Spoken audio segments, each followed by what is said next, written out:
The morning rush in New York City had a rhythm of its own, frenzied, relentless, and pulsing with the energy of ambition. Subways screeched to halts, commuters surged in and out like tidal waves, and cell phones lit up with notifications that never ceased. Ashley Wilson, 32 years old, stood amid that chaos on the platform of the Lexington Avenue line, her breath fogging faintly in the crisp March air. She was dressed in a sharp navy suit, her hair neatly pulled back into a low bun, her makeup light but purposeful. Today was not just any day. It was the final interview at Artec, one of the top tech firms in the country. She had worked toward this moment for years.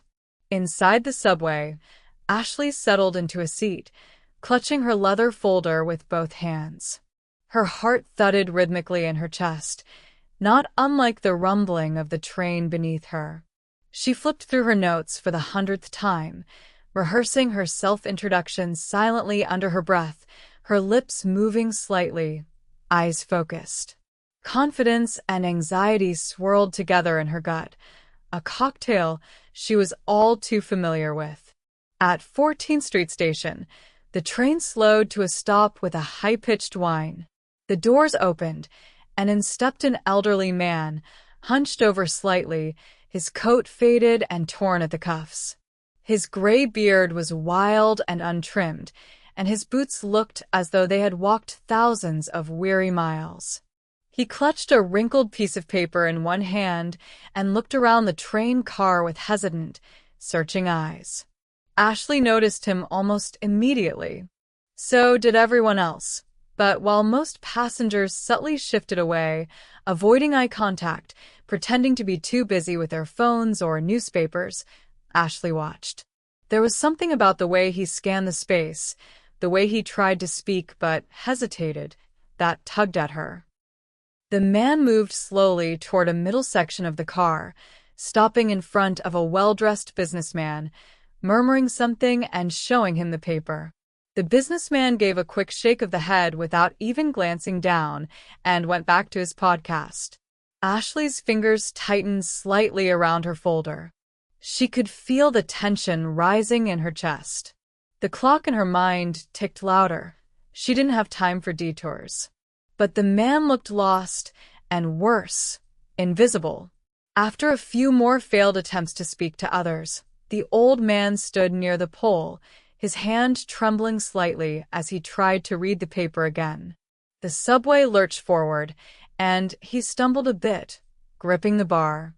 Ashley bit her lip. Then, as if pulled by something stronger than logic, she stood up. "Excuse me, sir," she said gently, approaching him. "Are you trying to get somewhere? Can I help you?"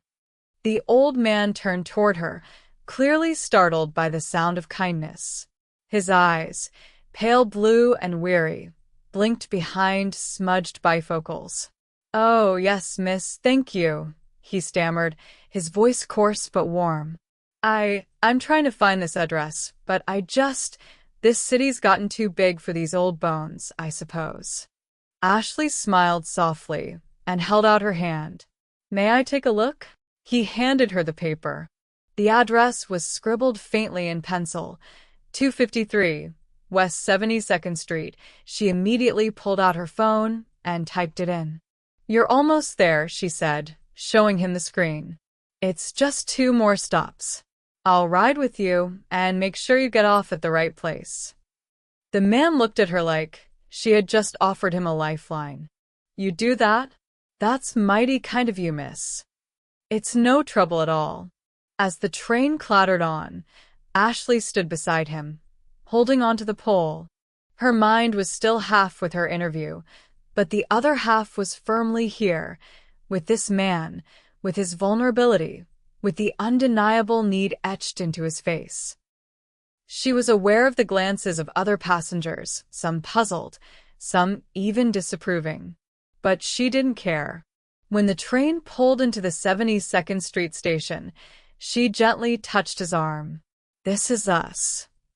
He nodded, and she helped him off the train. Outside, the cold wind swept through the streets.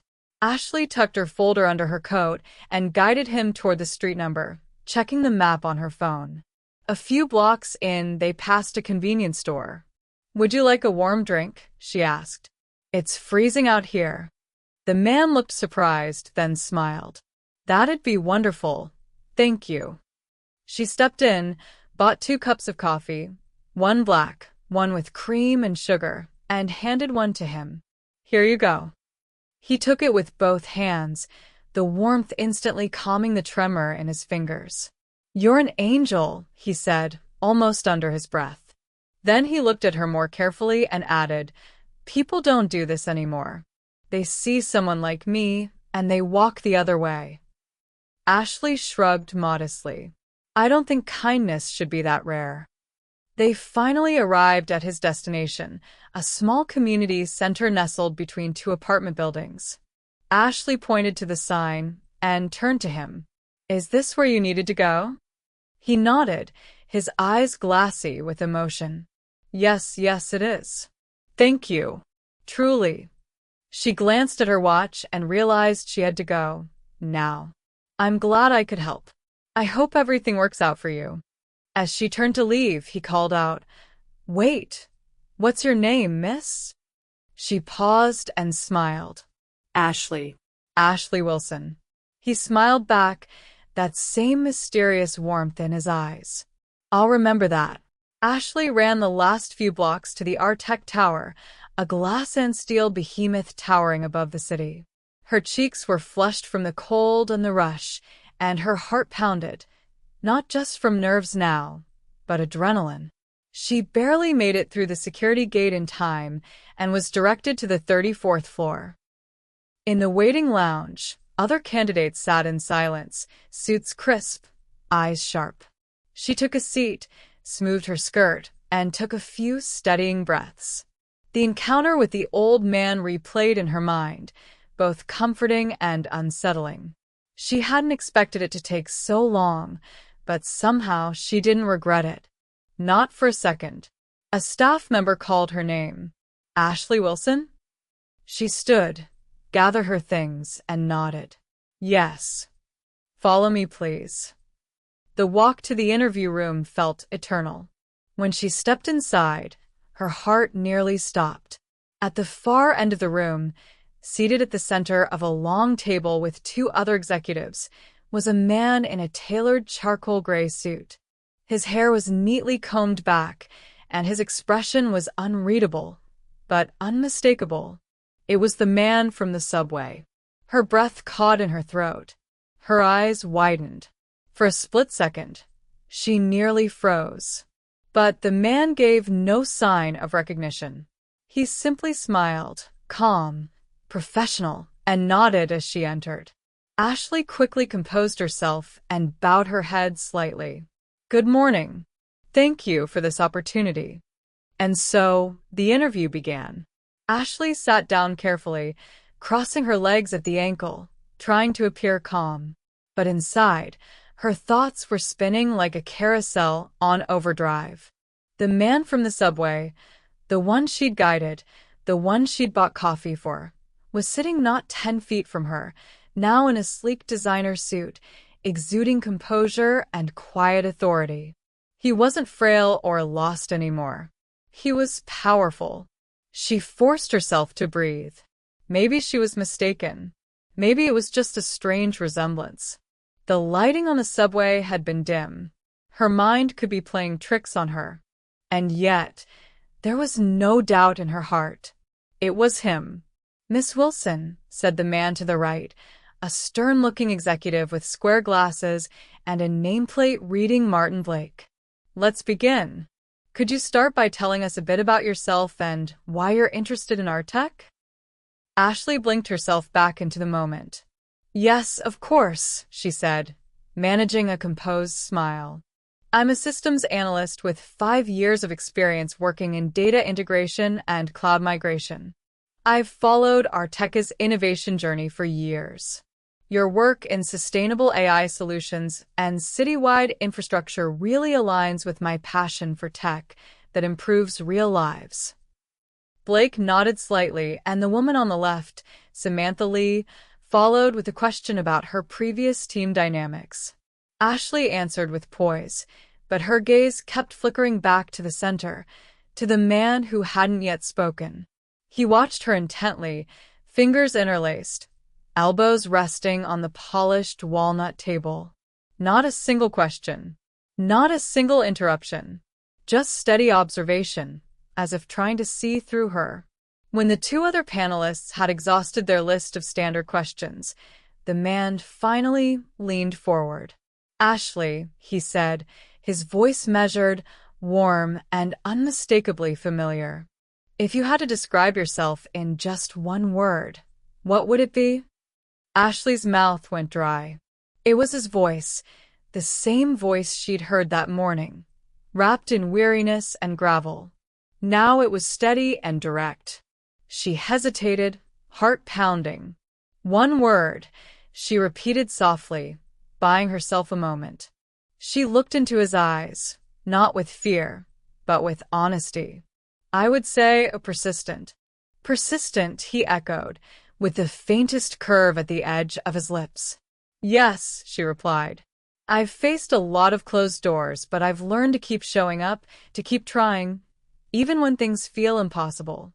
I believe consistency and quiet resilience are underrated." He nodded, as if he already knew that about her. "And what do you hope to achieve if you join our team?" Ashley took a breath and delivered the prepared answer she'd gone over a dozen times that morning, about innovation, about collaboration, about making a meaningful impact. But part of her was no longer speaking to a company. She was speaking to the man she'd met not as a CEO, but as a lost elderly gentleman in a threadbare coat. And then, as the interview was nearing its close, he set down the pen he had been fiddling with, looked her square in the eye, and said quietly, "Do you remember the man you met on the subway this morning?" The room went silent. Time seemed to stretch. Ashley's eyes widened. The breath caught in her lungs. Her fingers curled tightly around the folder in her lap. For a brief moment, she considered denying it, perhaps laughing it off, pretending not to know what he meant. But something deep inside her told her not to. Not with him. "Yes," she said softly. "I remember." The other two interviewers turned toward their colleague in surprise. Martin's brow furrowed. Samantha raised her eyebrows slightly. The man leaned back in his chair. "That was me." Ashley blinked. Her lips parted, but no words came. A dozen thoughts rushed through her head. Was this a test? A trick? I hope I didn't offend you," she managed to say, her voice trembling. "If I did anything wrong, I'm truly sorry." He held up a hand gently, stopping her mid-sentence. "Quite the opposite," he said, a smile finally breaking across his face. "I wanted to thank you." The tension in the room shifted. The silence was now filled with surprise, not suspicion. "My name is William Grant," he said, rising from his seat slowly. "I founded our tech nearly 30 years ago. While I've stepped back from day-to-day operations, I still like to observe the people we bring into our company, especially in ways they wouldn't expect." Martin and Samantha looked stunned. "I sometimes conduct what I call humanity interviews," Grant continued. "A test of sorts. You see, resumes tell us what people want us to know. But character, real, raw character, emerges when no one's watching, when there's no reward to be gained." Ashley's hands were trembling slightly in her lap. Her pulse beat loudly in her ears. She didn't know whether to smile or cry. This moment felt surreal, like something pulled from the climax of a novel. "This morning, I was just a confused old man, invisible to everyone else in that subway car," Grant said, his tone quiet but firm. "But not to you." Ashley's throat tightened. "You didn't just acknowledge me," he added. "You guided me, protected me, and even gave me warmth on a cold morning. That coffee you handed me, it meant more than you know." He turned to the others. "This," he said, gesturing toward her, is the kind of person we need at Artec. Not just for her skills, which are impressive in their own right, but for her heart. Ashley's eyes shimmered. She blinked fast to keep the tears from falling. The gravity of the moment pressed down on her, warm and overwhelming. "Thank you," she said, barely above a whisper. Grant nodded. "You'll hear from us very soon." Ashley bowed her head and stood. She walked out of the room in a daze, her feet moving on autopilot. When she reached the hallway, she stopped and leaned against the wall, eyes closed, trying to process everything that had just happened. This wasn't just an interview anymore. It was something bigger, much bigger. Ashley's heels clicked faintly against the marble floors of Arteca's lobby as she exited the interview suite. Her breath came in uneven waves, her thoughts tangled like string in a storm. She stepped outside into the cold Manhattan air and paused on the steps of the building, stunned. It felt like she had stepped out of one world and into another, a world where subway strangers were secret billionaires and a morning coffee could change your life. She wandered into a nearby cafe just to sit down, needing time to let her heart settle. Around her, the city continued its rhythm, people in suits, dogs in coats, taxis honking with impatient fury. But she was suspended, caught between disbelief and wonder. Could that really have just happened? She played the interview over in her head again and again. The subway, the address, the coffee, his voice, his reveal. Each detail felt cinematic, too perfect to be real. But it had happened. William Grant, founder of one of the most respected tech companies in America, had been the man she helped that morning. And he had seen her, not just her resume, but her instinctive compassion. Later that evening, she told her best friend Emily about the day over the phone. "Wait, what?" Emily practically screamed. "You're telling me the old man you helped on the subway was your interviewer?" Ashley nodded, even though they were on the phone. Not just the interviewer. The founder. William freaking Grant. "Oh my God, Ash. That's like something out of a movie. Are you serious?"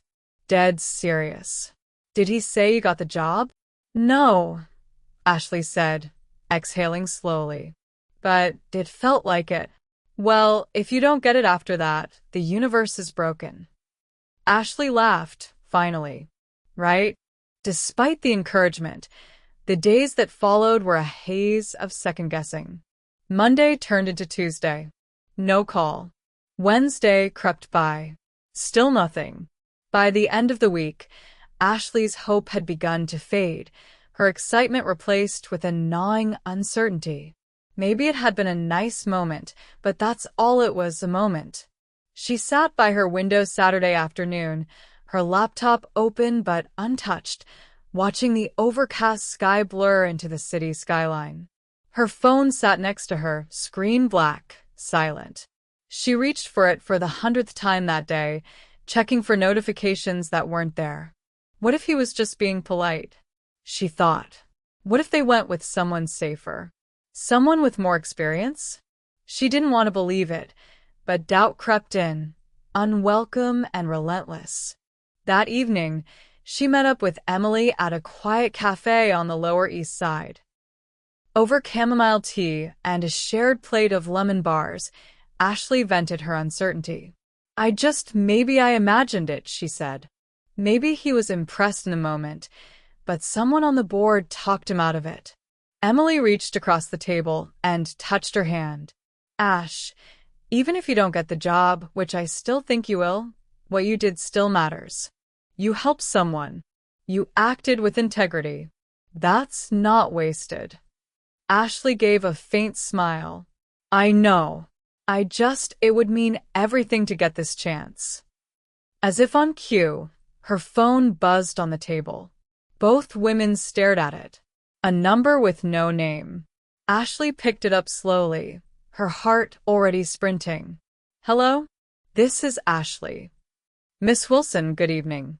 This is Rachel Moore from Arteca's Human Resources Department." I hope I'm not catching you at a bad time. Ashley sat up straighter. No, not at all. I'm available. We're pleased to inform you, Rachel said, her voice warm but professional, that you've been selected for the associate strategist position. Congratulations. Ashley's breath hitched. For a second, she couldn't speak. Are you still there? Yes. Yes, I'm here. Thank you. Thank you so much. Orientation begins Monday at 9 a.m. at our main campus. I'll send you the full onboarding packet tonight. After the call ended, Ashley sat there, staring at the phone in stunned silence. Emily leaned in. Was that? Ashley nodded slowly, eyes wide. Then suddenly, both of them squealed in delight, drawing amused looks from the nearby tables. They didn't care. They were too busy celebrating. Monday morning arrived like a dream. Ashley stood in front of Arteka's glass tower again, this time not as a hopeful outsider, but as a newly hired employee. Her ID badge was clipped to her blazer. Her bag was neatly packed. Her nerves still fluttered in her stomach, but they were no longer laced with fear. They buzzed with anticipation. She entered the grand lobby where a dozen or so other new hires had already gathered. A young HR coordinator greeted them. Good morning, everyone, and welcome to Artek. You are officially part of our family. Orientation will begin in the auditorium on the 40th floor, where Mr. William Grant will personally welcome you. That sentence made Ashley's heart skip. He would be there. The auditorium was bright, sleek, and modern, with floor-to-ceiling windows overlooking the Manhattan skyline. As everyone settled into their seats, a hush fell over the room. Then, from a side door, he entered William Grant. No disguise this time. No ragged coat. Just quiet authority in a custom-tailored suit. He took the stage and spoke. Welcome to Artek. Each of you represents the future of this company, and I don't say that lightly. Out of thousands of applicants, you've been chosen not only for your talents, but for your potential to lead with purpose. He talked about Arteka's vision, its mission to innovate ethically, to serve the underserved, to balance progress with compassion. Ashley hung onto every word. But above all, he concluded, the value we prize most at Artek is respect for people. Not just clients, not just colleagues, but everyone. The stranger on the street, the voice on the phone, the person no one else sees. As he prepared to leave the stage, he glanced toward the audience and locked eyes with Ashley for a moment. It was brief, but unmistakable. He nodded once, and Ashley smiled, small, full of knowing. By the second day of orientation, Ashley was beginning to settle into her new rhythm. The schedule was packed. Introductions to department leads, tours of state-of-the-art labs, sessions on workplace values, and immersive tech showcases. It was overwhelming in the best way. And yet, amidst the swirl of learning and new faces, Ashley couldn't stop wondering about one thing: William Grant. He hadn't spoken to her since that glance in the auditorium. No greeting, no handshake. And part of her liked it that way. The last thing she wanted was for anyone to think she was getting special treatment. She wanted to earn her place here. So, when an email from the executive assistant to the CEO landed in her inbox at 11 a.m. with the subject line, Private Meeting Invitation, Office of William Grant, she stared at it for a full 30 seconds. Her fingers hovered above the trackpad. Then she clicked. The message was short. Ms. Wilson, Mr. Grant would like to meet with you this afternoon at 3 p.m. in his executive office. No preparation is required. Please check in at the 50th floor reception. Best regards. Donnaline. Executive assistant to William Grant. Ashley's heart jumped. The 50th floor was legendary, rumored to have views of the entire city and a garden terrace. She'd never even imagined stepping foot there, especially as a new hire. At 2:58 p.m., Ashley stood in front of the tall glass doors on the 50th floor. Her reflection looked calm, professional, but inside, her nerves thrummed. The receptionist smiled warmly. "Mr. Grant is expecting you. You can go right in." She nodded and pushed open the door. The office was nothing like she had imagined. No towering leather chairs or golden plaques. Instead, it was minimalist, filled with warm wood, bookshelves lined with titles both technical and philosophical, and a large painting of a bridge shrouded in morning fog. Grant stood by the window, looking out over the skyline. The afternoon sun spilled through the glass, casting long shadows across the floor.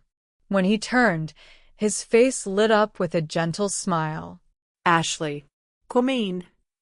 She stepped forward, trying not to show how tightly her hands were clenched at her sides.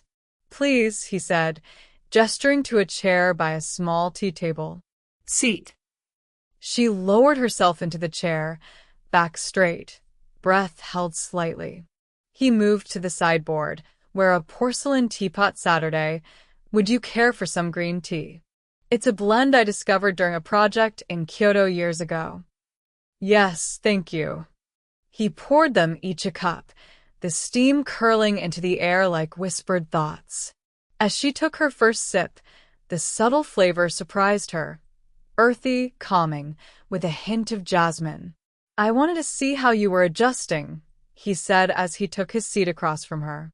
"It's been incredible," she answered honestly. "I'm learning more than I thought possible in just a few days. The company's culture is so much more human than I expected, considering the size." "That's something we work hard to protect," he said. "Tech changes fast. People, not so much. And if we forget that, we lose everything." He paused, studying her face for a moment. "There's another reason I asked you here today," he said finally. Ashley straightened slightly. "Yes. I'm launching a new initiative, an impact program aimed at underserved youth. It's something I've been planning for years, and we're finally ready to move forward." He walked over to a cabinet, retrieved a folder, and handed it to her. As she opened it, she saw the title, Project Bridge, Connecting Futures. The mission was clear: provide job training, mentorship, and tech education for young people in economically challenged neighborhoods. Ashley's eyes widened as she flipped through the proposal. "This is amazing." "It's ambitious," he said, "and it needs someone who can lead with empathy and vision. Someone who doesn't just talk about people, but listens to them. Who doesn't wait for a system to change, but acts when no one's watching." Ashley looked up slowly. "You want me to lead this?" He nodded. "Not alone, of course. You'll have a team, experienced project managers, coordinators, and community liaisons. But I want your voice at the core. Your insight. Your authenticity." She was speechless for a moment. The weight of the opportunity pressed against her ribs. "But I've only just started here," she said, her voice barely above a whisper.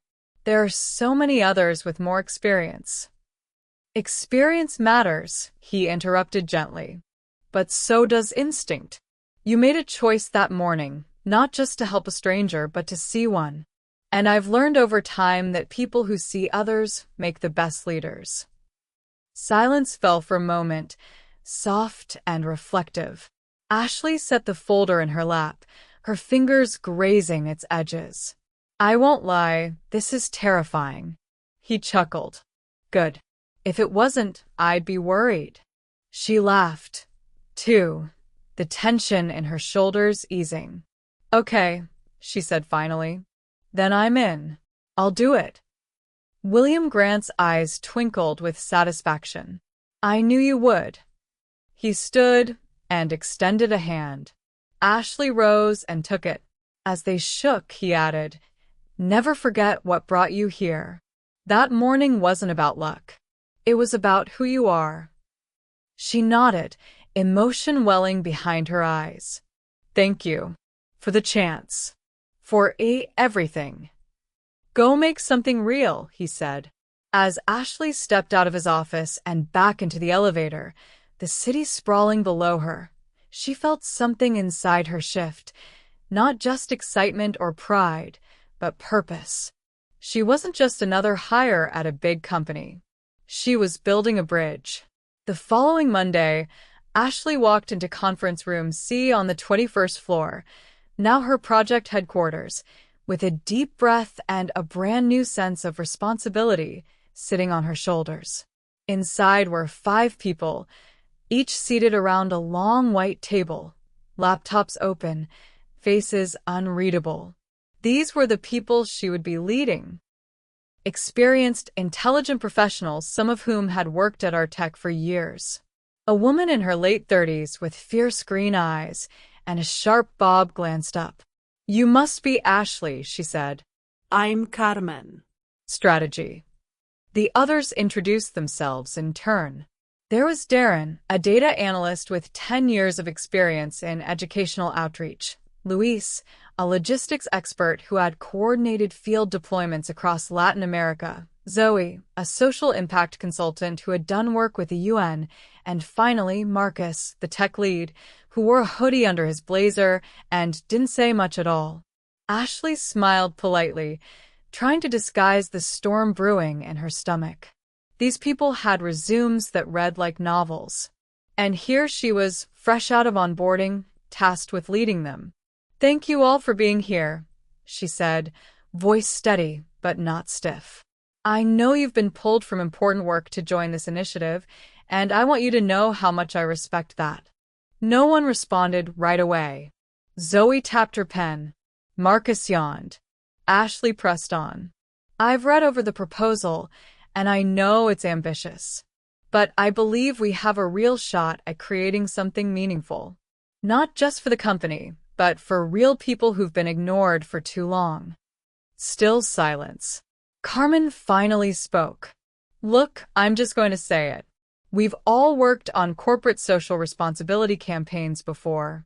Most of them die in a boardroom or end up as PR fluff. Why is this one supposed to be different? Ashley nodded, expecting this. She reached into her bag and pulled out a black notebook. Because this one didn't start in a boardroom, she said quietly. It started on a subway, with someone no one else saw. That made Carmen pause. Ashley continued. Mr. Grant didn't assign me this, because I'm some prodigy. He asked me to lead because I understand what it means to be seen and to see others, especially when the world looks away. I think we've all been overlooked in our lives. We know what that feels like, and I think we're the right team to do something about it. Zoe leaned back in her chair, folding her arms. So, what's your plan? Ashley clicked the remote, and the presentation popped up on the screen behind her. We're going to start with pilot programs in 3 neighborhoods, Harlem, the Bronx, and Queens. We'll partner with local community centers, create coding boot camps, mentorship circles, and paid internships that lead to full-time offers. She clicked again, showing projected timelines, budgets, risk mitigation plans. As she spoke, the room began to shift. Doubts softened into consideration. Skepticism gave way to curiosity. By the time she finished, Darren spoke up. This is solid, he admitted. You're not here just because the boss likes you, are you? Ashley smiled. Trust me. I thought that, too. The room chuckled lightly. Even Marcus nodded slightly. After the meeting, Carmen approached her by the coffee machine. You handled that well. Thanks, Ashley said, trying to keep her voice casual. I've worked under a lot of people, Carmen added. Most don't take the time to actually see the room they're in. You did. Ashley was quiet for a moment. That means more than you know. The next few weeks were a whirlwind. Ashley spent her days in back-to-back meetings with nonprofits, school administrators, city officials, and Arteca's legal team. At night, She reviewed proposals, worked with Luis to map out equipment deliveries, and revised curriculums with Marcus. Her apartment became a sea of sticky notes and empty coffee mugs. The biggest challenge wasn't logistics, it was belief. Many community leaders had heard promises before. Slick brochures, fancy partnerships, and then silence. Ashley knew she had to show up differently. So she did. She visited every center in person, sat down with teens and their parents, listened more than she spoke, took notes, asked questions, learned names. One afternoon, she was at a youth center in the South Bronx, speaking with a high schooler named Jasmine who had dropped out the year before. "You really think someone like me could get a job in tech?" Jasmine asked, skeptical, arms crossed. Ashley looked her in the eye. "I don't think. I know. And if you're willing to try, we'll be right here beside you." That was how it started. Back at headquarters, Ashley's team began to transform. Zoe became the voice of empathy, shaping workshops around emotional intelligence and self-advocacy. Luis coordinated an army of volunteers who helped renovate outdated classrooms into tech hubs. Carmen secured unexpected budget increases by pitching to Arteca's internal innovation fund. And Marcus, who had barely spoken at first, built a mentoring app that paired students with Artec engineers. But even as momentum grew, Ashley struggled with her own doubts. At night, she'd sit on her tiny balcony, knees tucked to her chest, staring at the city lights. Was she really the right person for this? Or just the one in the right subway car at the right time? One evening, she received an unexpected call from William Grant. "I heard about the progress in the Bronx," he said. "Well done." "Thank you," Ashley said, trying to sound confident. "You sound tired." She laughed softly. "I am, but in a good way." There was a pause. "Remember," he said, "this wasn't just about helping others. It was about helping yourself see who you are." His words struck a chord deep within her. "You've already crossed the first bridge," he continued. "Now you're building one for everyone else." A year passed faster than Ashley could have imagined. 12 months filled with late nights, difficult choices, quiet victories, and moments of doubt. But also 12 months of visible transformation. The first Project Bridge cohort had completed their programs. Dozens of young people, many of whom had never touched a line of code before, were now employed as junior developers, QA analysts, and support engineers, some even within Artec itself. The project that had begun with a single subway ride had become Arteca's flagship social impact initiative. National news outlets had picked up the story. Other companies had reached out, asking how they could build their own versions. The bridge effect, they called it. On a bright spring morning, Artec held a one-year anniversary celebration in their largest event hall. Guests filled every seat, employees, press, community leaders, and most importantly, the graduates.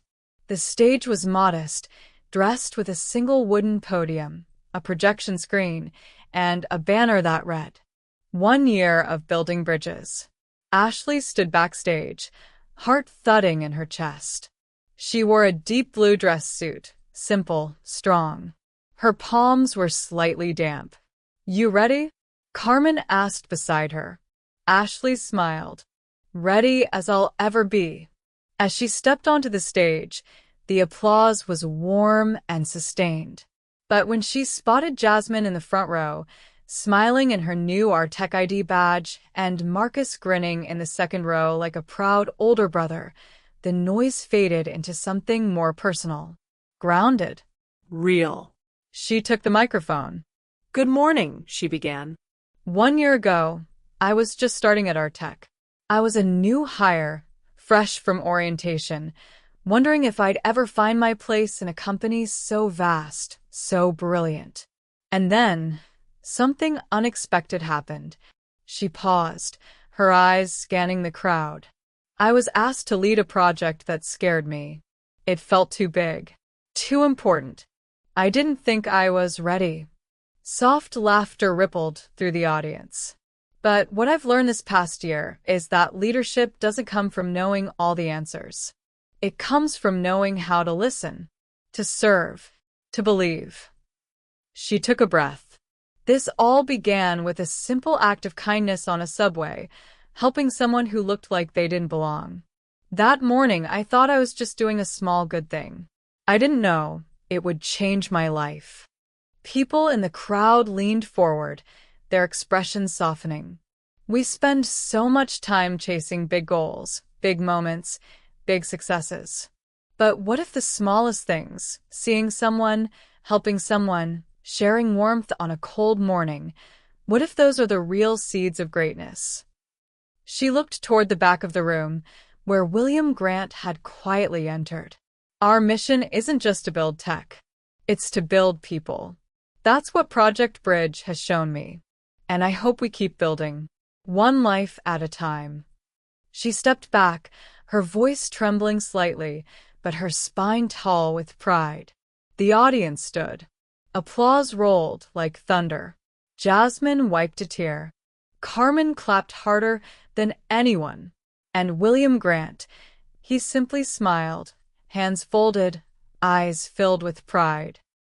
After the ceremony, as guests mingled and reporters snapped photos, Ashley stepped out to the garden terrace overlooking the East River. The air was crisp, the sun warm. She heard footsteps behind her. "I told you you'd build something real," came the familiar voice. She turned. William Grant stood with a paper cup of tea, offering it to her. "I didn't expect you to come in person," she said, taking the cup. "I wouldn't have missed it," he replied. "Not for anything." They stood side by side, overlooking the water. "You did something rare," he said after a moment. "You turned a moment of kindness into a movement." Ashley looked down modest. "Only because you gave me the chance." He shook his head. "I gave you the opening. You walked through the door and built the hallway." They shared a quiet chuckle. "I keep thinking about that day," she said. "If I hadn't stopped, if I'd been too focused on my interview, or too scared to speak." He nodded slowly. "You'd still be here." She blinked. "You think so?" Yes. "Because who you were that morning is who you are now. That instinct, that heart, that doesn't come from one decision. It's built over a lifetime. I just happened to catch a glimpse of it." Ashley looked at him, deeply moved. "Do you ever wonder if moments like that are fate?" He sipped his tea. "Sometimes. But more often, I think they're invitations. To rise. To show who we are when no one expects us to." She nodded, quietly absorbing his words. As they stood in silence, the wind gently brushed her hair back, and she looked out over the city, bustling, restless, alive. "You said I crossed my first bridge," she murmured. "But I think you built it." He chuckled. No. "I just left the blueprints. You did the rest." They turned to go back inside. Before they parted, he placed a hand on her shoulder. "Never stop seeing people, Ashley. It's your greatest strength, and this world needs more of it." "I won't," she said, her voice firm. "I promise." That night, as she walked home through the city that had once made her feel small, she felt something new. Not fear, not ambition, but belonging. A year ago, she was just another commuter. Now, she was a builder of bridges. And the world had never felt more full of possibility.